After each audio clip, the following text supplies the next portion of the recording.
And sometimes people feel like small percentages are inconsequential, but we're talking about logarithmic kind of things in, compounding interest. So the little percentages, they have a huge impact in the long term. Money can be complicated. Let a nerd help you. We're here to demystify the complex nature of money by getting you answers from financial nerds and whiz kids. Welcome to Ask the Money Nerds, a weekly segment of the Wealth Labs podcast where we answer your most pressing money questions. This is Garrett Gunderson, your host of AskTheMoneyNerds.com. It's a Wealth Labs podcast where we answer once a week the questions that come in. And today I brought in one of the nerds, Ryan O'Shea, a registered investment advisor, someone I've known for, I've known him for probably like 23 to 25 years. It just depends on when we first exactly met. And someone that's on my board of trustees, meaning sounds really formal and everything, but it's 5 people that represent core characteristics that I have, that if something happens to me, I want influencing my heirs so that they can learn and have people that would help advise them. Right now, he gets paid $0 for that. It's a big money maker. It's only when I die that those payments come in, but I wanted to assemble that ahead of time. So he's part of my due diligence team when I get really excited about something to find out what could go wrong, what doesn't work. And part of the reason why I know so much around this arena, because he'll send me articles, and if I have a question, I just send him an email, and I don't have to go do hours of research because he's already done it for me. So part of the benefit that you get here today as well. Ryan, I'm just going to start. We've got a question here. Can I set up a trailing stop loss in my IRA, HSA, and managed funds that are invested with low-cost Vanguard index funds? So index funds. Will you explain a trailing stop loss for those that haven't heard that? Yeah, so a trailing stop loss is, so basically it's a sell order that you can set at either a percentage or a dollar amount below the price, but the reason it's called a trailing stop is it chases the price upward. So if something's worth, So if you're worried about the stock market dipping too far and then it's starting to, hurt your mindset or damage your account too much, you can have an automated kind of structure to to sell that. Trailing means as it goes up, it kind of follows. So it isn't from the day one and then 10 years later, it would have to drop so massive to actually have it, which would be a regular stop loss. And so how does Vanguard work? Do they allow that? So Vanguard allows that on certain securities. So if it's a mutual fund, there's no such thing as a trailing stop loss because mutual funds only price once a day after the market's closed. So how would you sell in the middle of an open market during the day when you don't even know the price until the market is closed? If it's an exchange traded fund, which Vanguard does have also, or ETF, as the industry lingo goes, you can do a trailing stop on those. And ironically enough, the ETFs usually have a lower expense ratio anyway. So you might be better off to be in those. Not just. Is there a certain minimum you have to have to get into an ETF?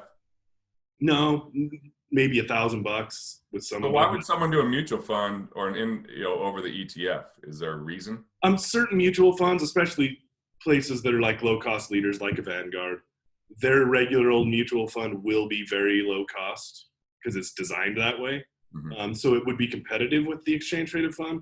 To me, if it's apples to apples, I'll take an ETF every single time though, because of the flexibility on selling, and like you could log in right when the market's open and say, oh, the price is $100.25 right now. Like you can go see what it is because it moves throughout the day. All right. Well, that's great for everyone to know about, everything from trailing stop loss to exchange traded funds. Thanks, Ryan. We got Pilar asking, should I give my $150,000 IRA with 1% interest to a financial advisor? With 1% interest? So it's earning 1% interest? That's what it sounds like. I don't know if that's what he's spending on the fee. Maybe it's just sitting in cash or something like that. We'll look at a few different scenarios and see if we can hit him with a broad stroke. Yeah, for sure. So typically financial advisors are going to charge around 1% to manage your money. And guess what? I'm no different. You know what I mean? Like you got to make money to manage people's money. The question is whether it's worth it. Right. So if you're in cash and making 1%, paying someone 1% seems pretty silly. Right. But if you're not in cash and it's like actively managed where they're getting you in and out of things and trying to kind of outperform kind of market interest rates, well, then maybe they're worth that 1%. When I bring on a client, I always tell them I need to be worth more than I cost. Otherwise, what's the point of doing business, together? And Right. that's just basic economics, not just in financial advisory world, I look at it like non-performing fees versus performing fees.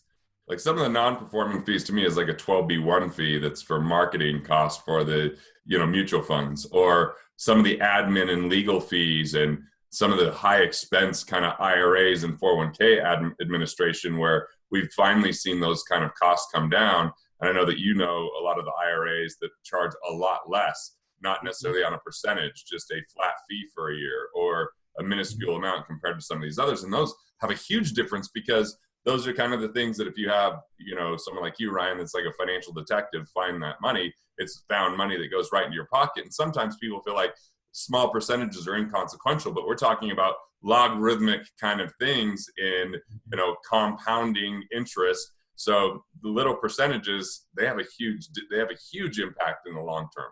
Well, yeah, it's the death by a million cuts sort of thing, Yeah. right? So it's like, yeah, pay attention to the fees. They're going to be there because guess what? These financial institutions are not there out of the goodness of their heart. They're there to make money. But you need to know where your fees are, minimize those to the extent you can. And then, hey, if you want a money manager on top of that, many of my clients who hire me to do that, it's simply because they're like, look, I don't want to watch this every day, and that is worth it to me to pay you for that. Yeah, so maybe he can, email you or something like that, or when we send this video out, we'll send him your email, because we do just send the videos directly to some of the people that ask the questions. I would think that, for me, I'm like, okay, the $150,000 in an IRA, where's it going to be invested? How's it going to be invested? How much time are you going to spend on it? If it's set it and forget it, you just talked about exchange traded funds. That might make sense. I'm just not a stock market guy. I don't put any of my money in the stock market. You manage my captive insurance agency that has cash in it, and it's not a lot of management. You just, you have to stay compliant as I just keep it in cash right now until I feel like there's the right opportunity. Yep. Yeah. I just stare at the bank account balance, basically. Yeah. So we do have that. All right, let's look at Alberto here. He's 22 years old. He has a production-based job and side business selling products on Amazon with local vendors. He makes $70K this year. He bought a new house a year ago and owes about $160,000. He has a surplus of $10,000 per year. He's building his savings and investment money. The question is, would it be a smart goal to invest back into his business? And he's pushing for a 7-figure a year store. That's what he's trying to grow it to. Or should he use his earnings to pay off his house in full? Or what's the opportunity cost, right? He's creating goals right now for 2020 and wants to know if he should pay off his house in the next several years or basically invest back into his business. So we have a bit of a philosophical conversation here. I think that we can give him the right information to make a choice. For sure. And I think you and I working, first of all, you and I being entrepreneurs, but second of all, working with so many entrepreneurs, we're going to look to the business first, but as long as there's an ROI there that actually makes sense. Like, you don't just invest in your business just for the sake of investing in your business. It's like, well, what are you investing in inside of the business, and what's the return on that? Like what if you have to pay, like what have you seen on inventory financing? Amazon has a pretty high interest rate if people finance it through Amazon. They do. A lot higher than a mortgage typically. Oh yeah, like triple. Yeah. What a mortgage would be right So now. in that case, we always have, what I would call cost of money. Cost of money is your kind of your best rate of return you can either earn long-term that's sustainable and pretty secure, or it's our highest interest rate that we pay. For me, if they were equal, the interest I'm paying versus the interest I'm earning, I'm pretty much always just going to pay something off because it's guaranteed, it's safe, there's peace of mind to it. But if I can earn more and pretty safe, then like I'm sitting in my house right now. This is one of my 3 places where I record, and it's my Ripwater headquarters, which is my intellectual property company. And you know what? I have a mortgage on this place. I could pay it off. I don't, because the mortgage is very inexpensive. And I very safely, through Cashflow Banking, go to cashflowbanking.com. That's where I set my money aside that I could then pull that out to pay this off. So for me, I have full peace of mind with that. I think it's a very personal decision here. But I would also look at, like, don't let your business have an insatiable appetite where you just keep feeding it more and more, without measuring the return. And for these types of dollars, I would measure return in improved cash flow, not just equity, because equity is hypothetical. Equity is, less liquid. And if you're looking at cash that you've earned, sometimes businesses, they just keep putting money in and they put money in and they still aren't taking salaries, or they're not increasing their income, and they might be overbuilding infrastructure or not measuring what the real investment is there. So for me, I would focus heavily on cash flow. Ryan, what would you say? Yeah, I'd focus on, and that's where I went with the ROI on the investing in your business. Like, it needs to be measurable if you're going to go invest in your business. Like, as far as a rate of return, the results, all that. The other thing I would add that's mostly philosophical, not mathematical, is for certain entrepreneurs, paying off their home might actually have a really good rate of return in their personal life. Like, if you're an entrepreneur where your spouse is worried about like the roller coaster of income up and down, well, if paying off your home allows them to free up their mind, which then allows you to be more focused on your business, mathematically, that's probably not the best use of your money, but it might actually turn into more production for you just because you have more peace of mind in your personal relationship. Right. I like the thought of like internal return versus external return. So, if I have a 4% mortgage and I pay it off, I'm saving 4%. That's kind of the internal. But the external is, do I feel more abundant? Do I have less to worry about? Do I have a better relationship because my spouse feels more peace of mind and can be more supportive in everything that I do? One of our mutual friends, Rich Christensen, had a really low interest rate, like 3.5%. But when he wanted to leave corporate America and be an entrepreneur, his wife said, I would feel so much better if we paid off the mortgage. He goes, well, we could earn more than 3.5%. She goes, yeah, but then I just would have more ability to sleep at night and I could support you higher. Well, he's sold 19 businesses since then. Paying that mortgage off was a huge return because of you are your greatest asset, not a stock, bond, or piece of real estate. You've got to invest in yourself. You've got to understand in a personal finance way, make it personal. We can look at the economics behind it, but we also have to look at the personal economics behind it. And there's got to be a collaboration between the two of them. I remember I just did a video for YouTube where this guy was critiquing Susie Orman's book, Dave Ramsey's book, and Robert Kiyosaki's book. And one of the things I really agreed with Dave Ramsey on that this guy critiquing it didn't is he's telling people to forfeit getting a match on their 401k if they don't have enough money in savings. I'm like, yeah, because if you don't have enough money in savings, then you could end up going and getting credit cards or moving backwards or having, your equity at risk or a number of things, or just be at constant stress. The other guy was only looking at numbers and going, well, if I get 100% match, why wouldn't I take that so-called free money? I'm like, first off, the money's not free because there's strings attached and it's not providing cash flow and it's in an interesting structure. But, he's not taking into considering personal economics, which Dave did. So I really appreciated what Dave had to say on that. Nice. That's not someone you always agree with philosophically. So yeah, not always, right? So Alberto, it really comes down to your cost of money. What can you earn versus what do you pay?